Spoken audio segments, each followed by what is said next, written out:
Okay guys, just got done watching the Open announcement, so this is an absolute first thoughts video. Won't be able to go too in-depth or in detail into it until I've seen some more people do the workout, but after watching the two races on the live announcement, I can give a few tips and sort of relate that to how our training is going to look this weekend. The First thing, it's a pretty cool workout, rewarding skills and rewarding fitness by going heavier and higher skill across the workout. The volume is not super high, but the time caps are going to be relatively tight for a lot of people.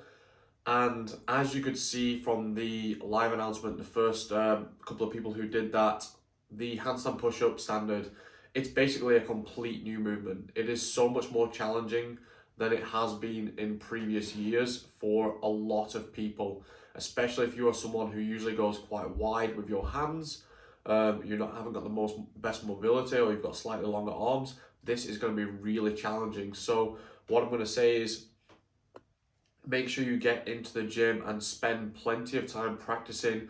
Set up all the tape lines well before you're starting your warm-up, and really just practice that movement and figure out some efficiencies if you need to change anything, so that you can do that movement well. Because you saw even the elite athletes like Daniel Brandon had to split up those 20 handstand push-ups a lot, which I'm sure is not something you would usually need to break up so much, just a set of 20 strict handstand push-ups. Obviously Mal absolutely smashed through them. It's a great movement for her. She does very well in those type of workouts, even at the CrossFit Games. So she would, of course, is going to do extremely well. For a lot of people, this should be, can I get to that third segment? Can I get through the 135 bar? And you need to pace yourself quite well to get there. I would say breaking up the first barbell, maybe something like 654, even if you're an elite athlete, breaking that up just to pace out that first bit a little bit so that you can save yourself when you get to the handstand push-ups, and then you can chip away at those without hitting. If you push too hard and then hit failure in that first set of 20, then your workout is done anyway.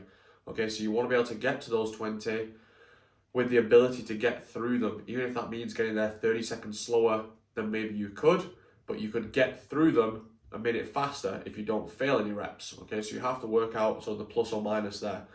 So practicing the handstand push-ups, not dwelling too much on warming up for the snatch, because obviously if you can lift those weights, then great, but don't stress too much about the weights. It's about getting to them. You need to be able to get through all that other work. So warm up the snatch so the movement feels great, but don't go too heavy in the warm-up is what I would say.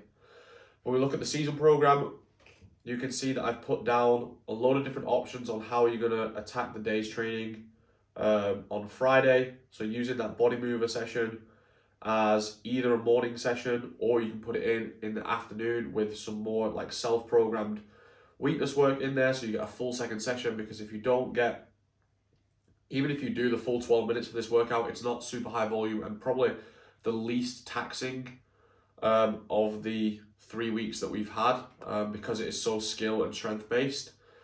So especially if you only get through 6 minutes of this workout, you might feel like you can add a little bit more into your training session. So you can do a little bit of self-programming and add things into that body mover session to sort of bulk out your training for tomorrow, add in the squats, and then you have a lot of accessory work to be able to get through as well. So you can use that there. Good luck with 23.3. And I'll put out some more videos as soon as I can on what is going to be happening after this weekend once we start preparing for quarterfinals and so on.